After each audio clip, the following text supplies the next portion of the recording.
Welcome in, everyone, to Beyond the Beat with 32 Beat Writers, part of the Player Profiler network of podcasts. I am Zach Hyduk, and today we are here speaking with Dave Helman. Dave is a Cowboys writer for FoxSports.com and, of course, is host of the NFL on Fox podcast. If you're looking for him on X, you can find him at David Helman _ Dave, welcome to the show. I'm thrilled to be here, Zach. Thanks for having me, man. I gotta get the synergy between Dave and David. I never have a good answer to that question because the handle is one thing. People introduce me the other way. That's my fault. I'll figure it out, but I'm happy to be here. Yeah, I was listening to your podcast, which is very good, by the way. And if people haven't checked it out, they definitely should. Again, the NFL on Fox podcast. You dropped one recently on some rookie stuff, as well as the Ceedee contract, which we'll get to here in a bit.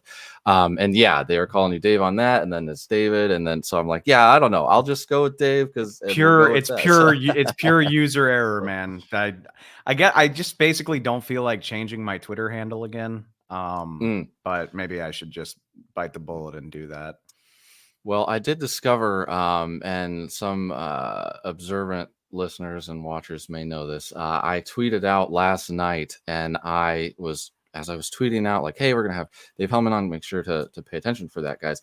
And I was like, why is there a line after the tag there on his name? And I deleted that, and I ended up tagging some like surgical guy up in Massachusetts. So My bad on that, if you all noticed that. Yeah, so don't forget the underscore if you're looking for it. Or I'll just get a better Twitter handle one of these days. So anyway, my apologies. No problem. So anyways, yeah, we'll get right to it here, but you shouted us out the other day, and I thought it'd be great to have you on to talk about the Cowboys. I appreciate that. That brought in a lot of really awesome people, I think, that maybe didn't know about us. So I thank you for shouting us out. And oddly enough, I think the advent and the popularization of other aggregators has maybe been the best thing for our business. And I appreciate you mentioning us in that way. And I just want to say thanks. So, like I said, man, I mean, without saying any names or being overtly mean, it's just a nightmare out there trying to keep up with the NFL without the BS, and I get it. I mean, you can make money with engagement. I understand why people do it, but it's still exhausting when every slight bit of news is like sensationalized, or every like routine training camp catch is turned into trying to turn into a viral video. Y'all are like an oasis where I can just go and get the actual news and what to actually think is coming out of the 32 NFL buildings. It's deeply appreciated, y'all. It was something the market was lacking. So good on y'all for figuring it out, because it's hard out here. It's hard finding the real information and all of the engagement bait. Well, thanks. Yeah, I appreciate that again. We're glad we can be kind of a source of that for you guys. All right. Well, without further ado, we'll actually get into some of the news and the content that people are listening for here. The Cowboys are your specialty, and Ceedee Lamb signed a massive deal that you predicted exactly to the dime like 2 months ago. You said you were like halfway through your second Dos Equis or something like that. So I know part of your frustration with that is, why couldn't the Cowboys just have done that months ago, and now they only get Ceedee on board now? But talk to me a little bit about your thoughts on that contract and the signing there. You know, what's funny is we're recording this on Tuesday evening, and the Cowboys are going through their first practice back in Frisco, Texas. They're back at their facility, practicing in the indoor in front of the hometown fans. And sure enough, Ceedee Lamb is there in his 88 uniform and his cowboy helmet. And I laughed because I was like, damn, if that doesn't look good. And I don't know this for sure, but would anybody be shocked if the Cowboys kind of thought, oh yeah, that'll be that'll be a good time to end this whole situation. Is, we'll get a nice bump of publicity and good feeling with Ceedee Lamb hitting the field back in Texas for the first time in a while. I don't know for sure that that's the case. Probably not. But with this organization and the way that they sort of like to drum up their own publicity, I don't think you can rule anything out. Yeah, because otherwise, if it's not something like that, that's what makes it frustrating. Is a lot. I mean, you could see this coming from a mile away. We knew exactly what the Ceedee Lamb deal was going to look like, and it's not just me. It was very fun being right about the numbers, but I think a dozen other people could have predicted that, because you just look at Justin Jefferson's deal and you're like, all right, like, give him $1 million less per year, give him a little bit less in guarantees, and maybe give him a bigger signing bonus to make him feel better about not topping Justin Jefferson, and let's rock. Like, this shouldn't be that hard to figure out. And you even, you see reporting, my good buddy Jane Slater with NFL Network, who I've known for a long time, was reporting that the Cowboys were at 32.5 per year, and then they moved it up to 33. And Ceedee's camp was at 34 the entire time. And I'm like, yeah, of course they were. Like, this is common sense. Look at Ceedee's resume relative to Justin Jefferson. If you think Justin Jefferson is better, that's totally fine. That's your opinion. But like, their resumes stack up very, very nicely with each other. So this was easy to see coming. I don't really get what the Cowboys were waiting for other than being stubborn. And I know people love to say, well, how do you know what Ceedee wanted? How do you know it's the team's fault? Maybe Ceedee was taking his time. And to that, I say, we've had Justin Jefferson's deal for 2.5 months. Like, we knew what this was going to look like. Like, my dumbass was on vacation and was like, yeah, that's probably what it'll look like. And sure enough, I was right. So I just don't buy it. I don't buy that there was any real reason why this needed to wait, other than the Cowboys being stubborn, or, like I said, maybe they just wanted Ceedee to make a late entrance to training camp.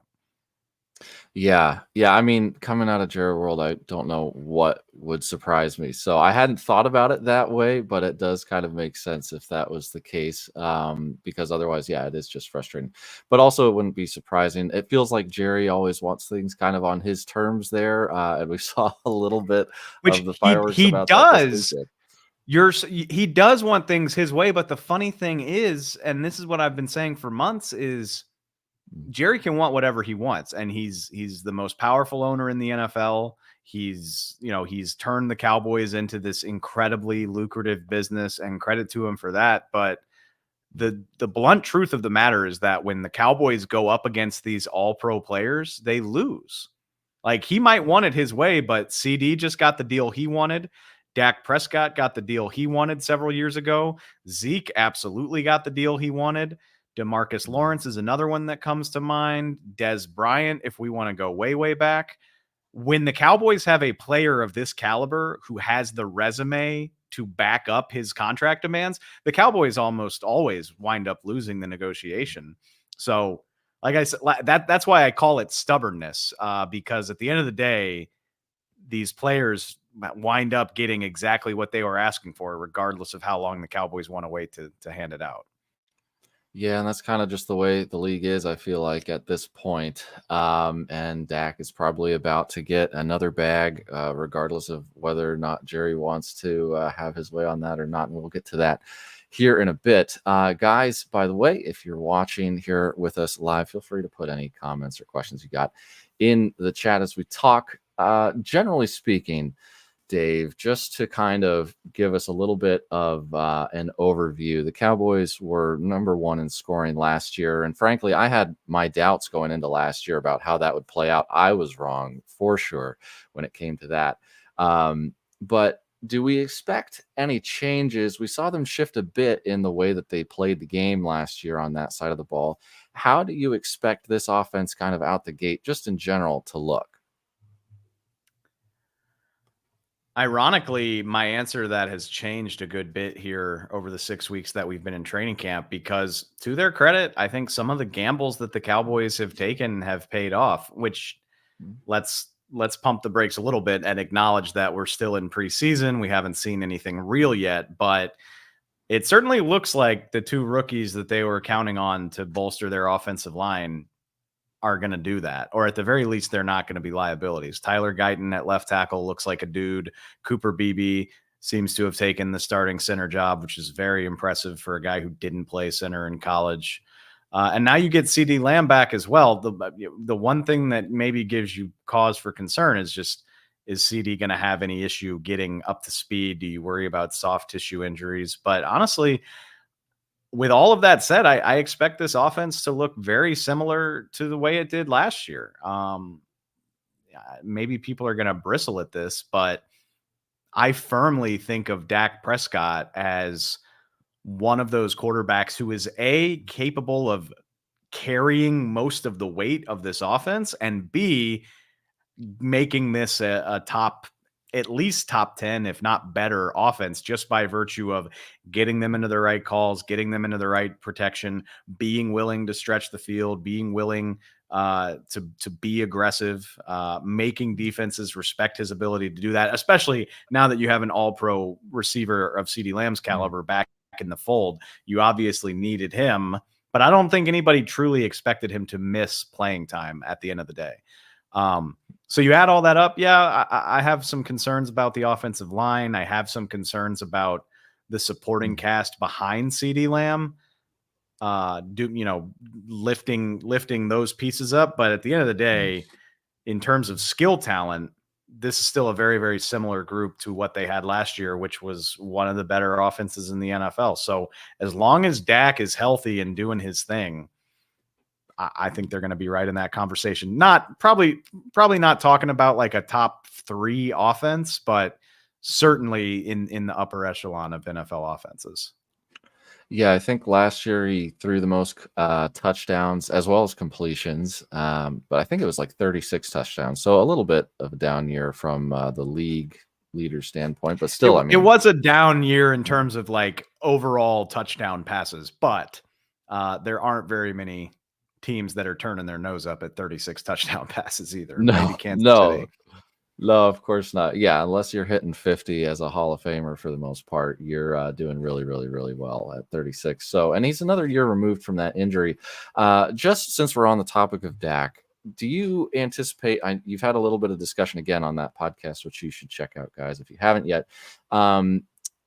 I think you're possibly expecting something. You're not predicting something necessarily in the next 10 days, but you think it might be reasonable to expect that. And if not, we don't see anything happen until next year, possibly. And he really has the Cowboys over a barrel, right?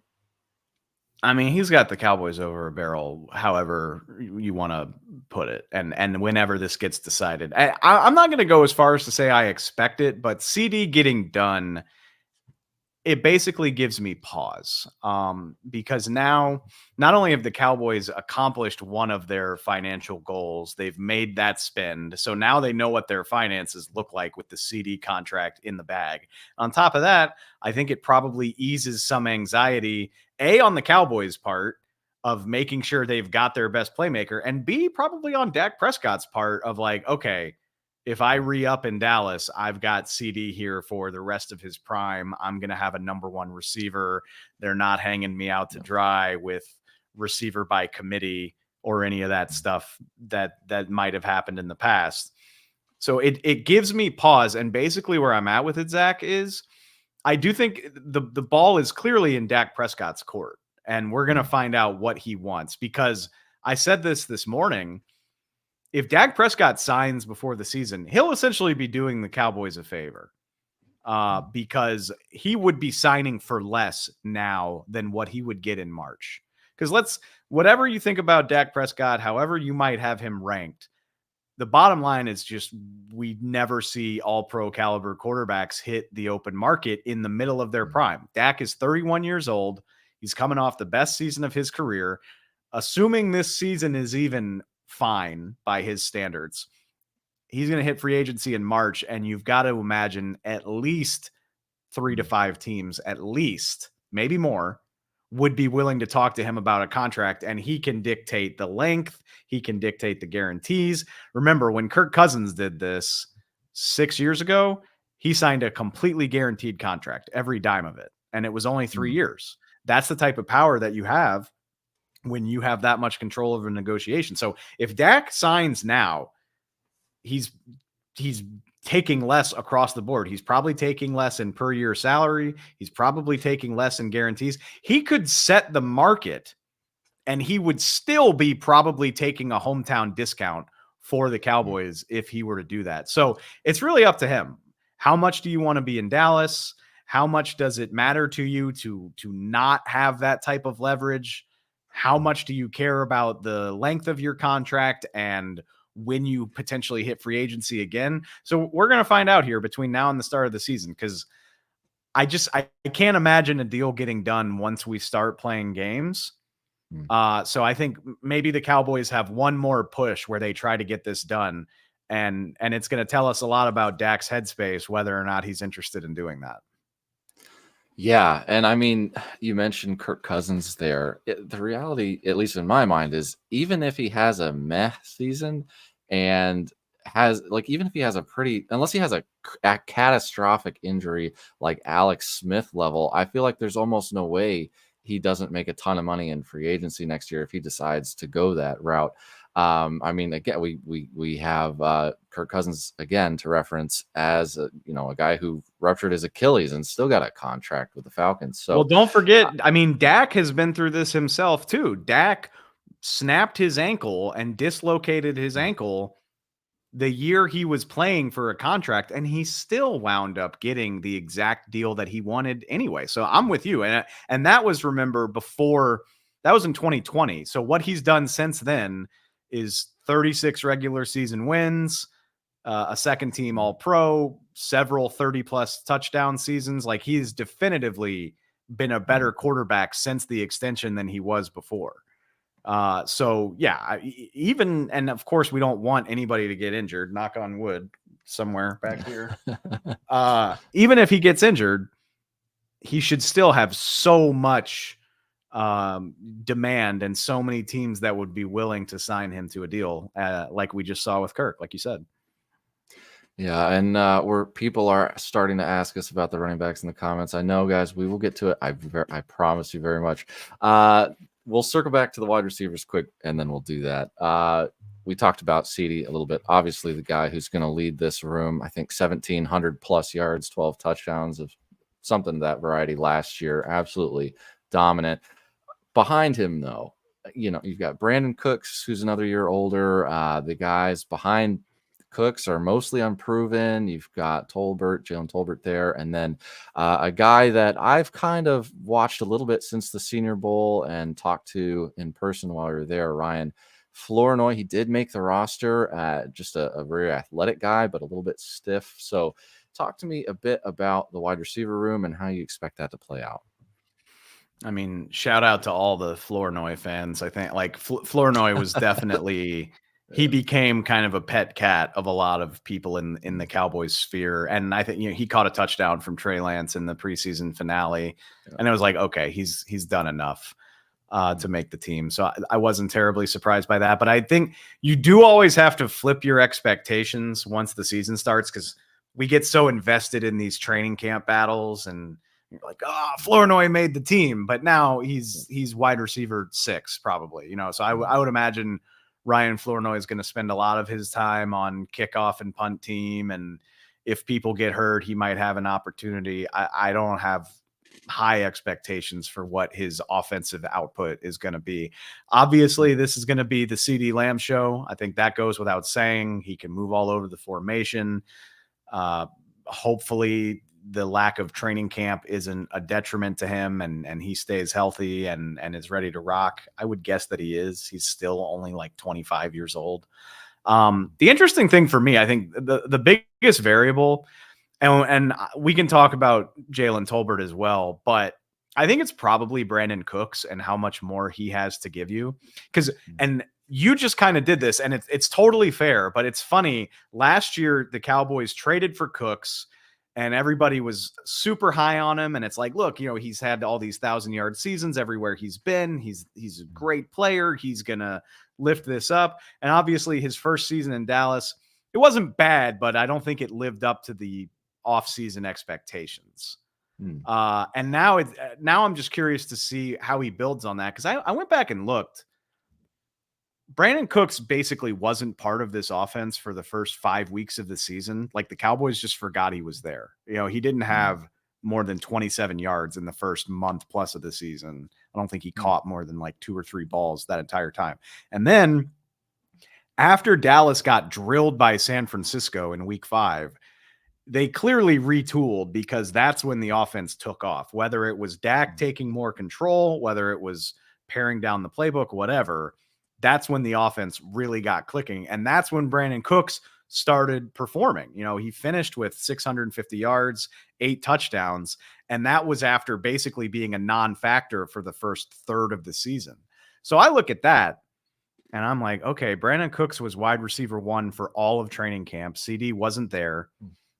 He's 31 years old. I get it. He's no spring chicken, but if he hits the ground running this year and is involved right away, maybe we're sleeping on him a little bit as one of the not the best, but one of the better wide receiver 2s. He's certainly a good wide receiver 2. Let's put it right, like put it that way. So I look at that and I'm like, man, if Brandon Cooks is really ready to improve on what he did last year, I could still see him being an 800+ yard receiver this season, which would be a market improvement from what he was last year, maybe even an outside shot at being 1,000-yard guy. So I'm very curious to see about that, because I just think it's funny how the hype was here for Brandon Cooks a year ago, and now it's just like, oh yeah, and Brandon Cooks is there. Like, who cares about Brandon Cooks? So I'm curious to see what happens there.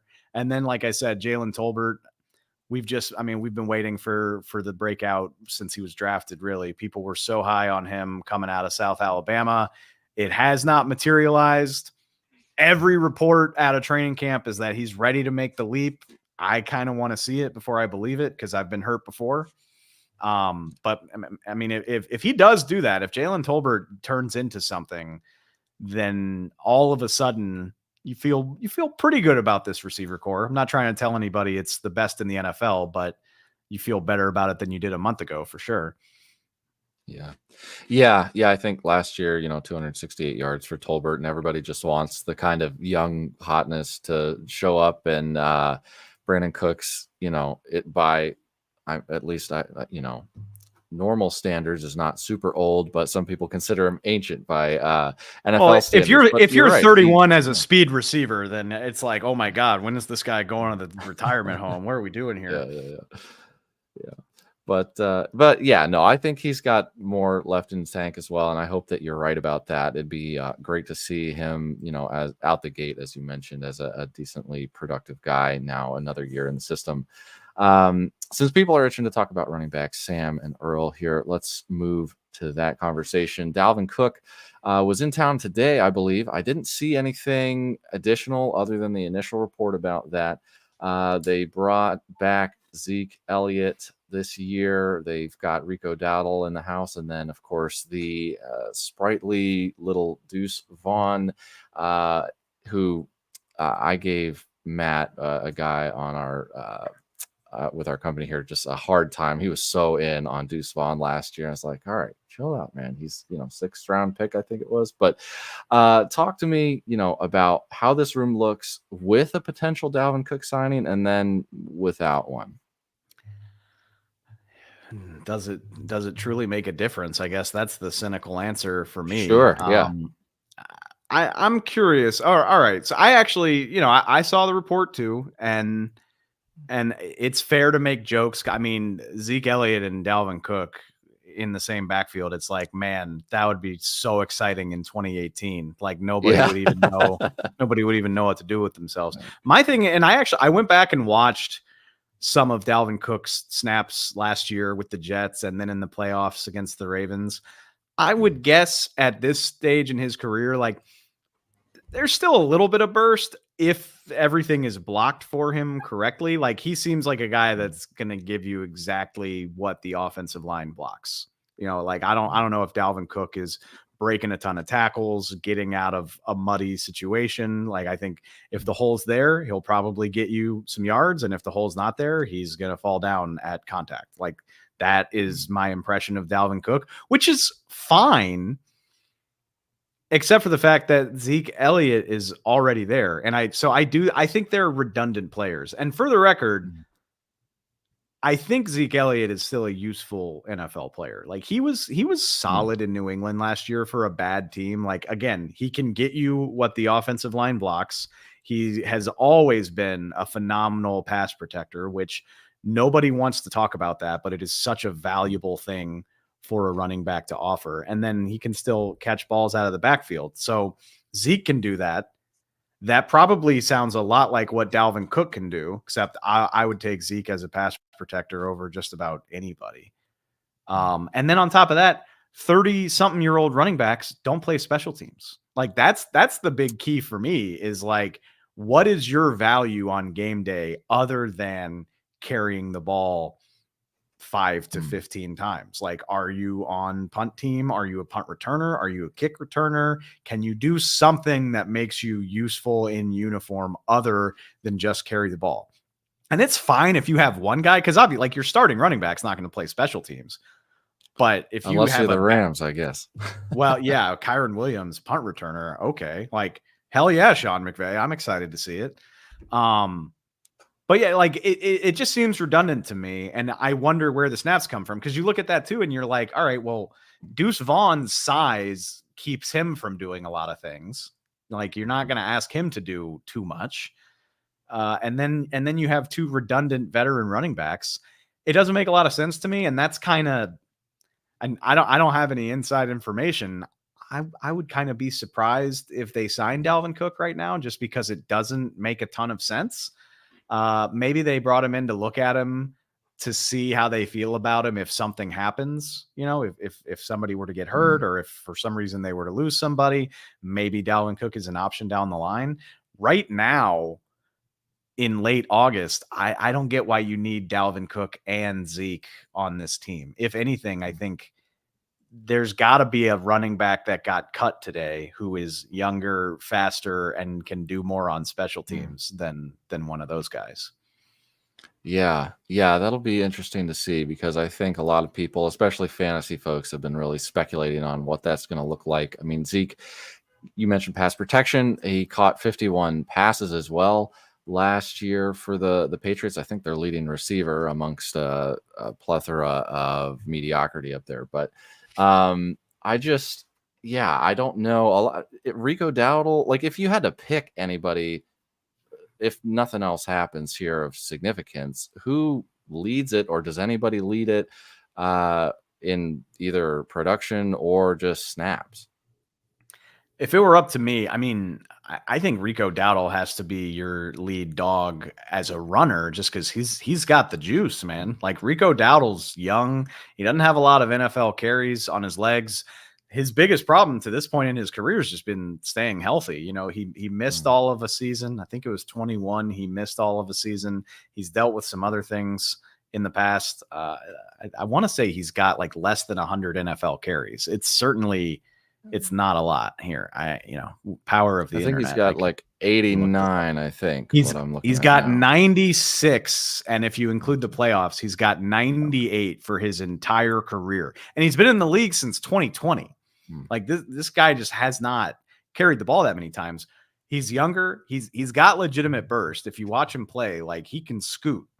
So if you're talking about like a running back who's going to create explosive plays and give you big play potential, I think Rico is the answer.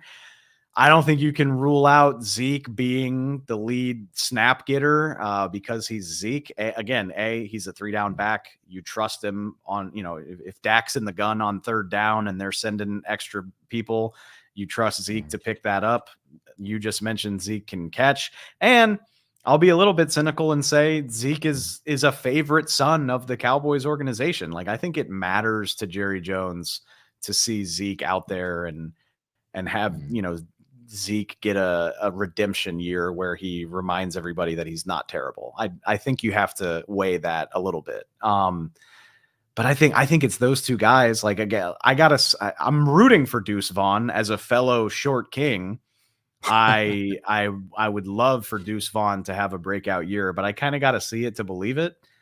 And part of me thinks whether it's Dalvin Cook or somebody else, I'm not convinced they're done with the running back position either. I think you can you can look around the waiver wire, look around the league, and see if there's anybody else that can help you boost this room a little bit. All right, we'll have to keep out eye for those running back free agents. I think that's a good note because I probably wouldn't have been thinking much that way, but with cut down day being today, there's all sorts of folks out there. I don't know if they want to add somebody as old as Samaje Perine or not, but he's available now too if the Bengals don't scoop him up. So we'll see what happens. With the tight end room, we got some interesting things to talk about here a little bit. Jake Ferguson, I mean, he seems to kind of be the guy. I don't know if you expect anything else from anybody else in that tight end room. And then we also saw a trade of Peyton Hendershot to the Chiefs, basically avoiding a cut there and kind of picking him up instead of going to the waiver wire for the Chiefs. Why do you think the Chiefs made that move? And do you think there's anybody else in the picture in Dallas that we need to keep an eye on? I would guess, I mean, clearly the Chiefs are at the point with Travis Kelce where he's still an amazing player, but I think you probably want to keep him fresh for the postseason and not ask Travis Kelce to do every single thing. So when it comes to, multiple tight end sets, when it comes to like blocking and doing the dirty work, I'm going to guess the Chiefs are trying to preserve Travis Kelce for the important stuff, like picking up third downs in the playoffs and things like that. So I think they just needed another body who was a little bit well-rounded. Hendershot, he had a really impressive beginning in Dallas. He made the team as an undrafted free agent. He made some plays in 2022. But the organization drafted Luke Schoonmaker in the second round last year. Yeah, it's political, but organizations typically want to see their big-time draft picks pay off.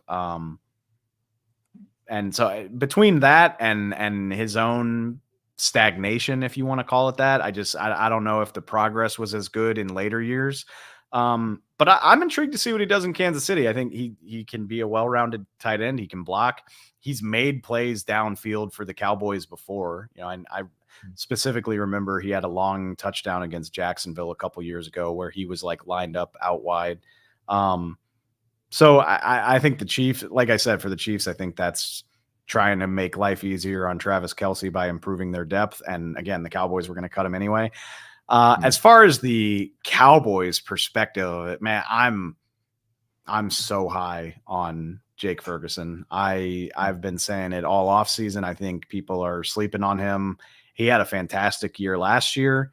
And I just think Dak Prescott's trust in him is even higher than it was. I think he's capable of making big plays, contested plays over the middle of the field. He's got that dog in him, for lack of a better word, where like you can just tell like he's got that energy and that attitude that you need at least a few guys on your team to have. So I have big expectations for what Jake Ferguson can be. We'll have to see with the other guys. Again, Schoonmaker was a second round pick, so I think the Cowboys are invested in making that work, whether it's right or wrong. I just think that's the reality of the NFL. And then I don't know what to expect from him, but John Stevens Jr., interesting guy who made the team. He got hurt last year. He probably would have made it last year before he got hurt. He'll be the third tight end. I'm not saying he's going to have a crazy year, but I think there's intriguing athleticism there. And maybe when you get into multiple tight end sets, you can use that to your advantage. But I think this is going to be the Ferg show for sure. Yeah, and he had like 760 yards last year and was second on the team in receiving there, just in front of Cooks. Made a Pro Bowl. So do you expect a similarly productive year with the, just absurd amount of, pass attempts that we probably expect from the Cowboys? That's the funny question for me. Like, I already said maybe Brandon Cooks has a better year. So at some point you're like, all right, well, where's all this yardage going to come from? Are the Cowboys going to have 3,000-yard receivers? Like, I don't know about that. But at the same time, I think that's what this team does best. Like I don't have crazy expectations for this running game. I don't know how hard they're going to lean into that. They're the Dallas Cowboys, so to some degree they probably will anyway. But yeah, man, I think the best thing this team does is let Dak drop back and figure out where the ball needs to go. So I think there's plenty of room for 2 or 3 different guys to have big seasons in this offense for sure. All right. And I do want to respect your time here. I think I say that at the end of every show to everybody I have on here. But before we go, we'll get you out on a soapbox. I haven't asked you about that, so I don't know what it is, if you're still good with doing that. But also, I wanted to ask, is there anything, floating either around the league or on this team that we didn't talk about that you'd like to mention before we wrap up? Shoot, my soapbox. I don't know. I'm thinking about my soapbox as far as stuff we didn't mention. I guess I mentioned this on our show on the NFL on Fox pod the other day. It's crazy. The role that rookies are probably going to need to play on this team. I mentioned Tyler Guyton and Cooper Beebe. So, I mean, that's 2/5 of your offensive line. That's probably going to be rookies. And now we know Kalen Carson is first in line to start for Deron Bland while he recovers from this stress fracture in his foot. Throw in Marshawn Kneeland, who's going to need to be the third defensive end behind Parsons and DeMarcus Lawrence. And you need all 4 of those guys to play and play well if this team is going to accomplish anything resembling its goals, which is a lot of pressure. But to the Cowboys' credit, they usually get great contributions from their rookies. I mean, last year was not good at all. They didn't get like a meaningful contribution from a single rookie in 2023. But that's an aberration. Like, that's not their track record. So I'm guessing at least a couple of those guys are going to hit, which is exciting to think about. But like I said, it's a lot of pressure. Okay.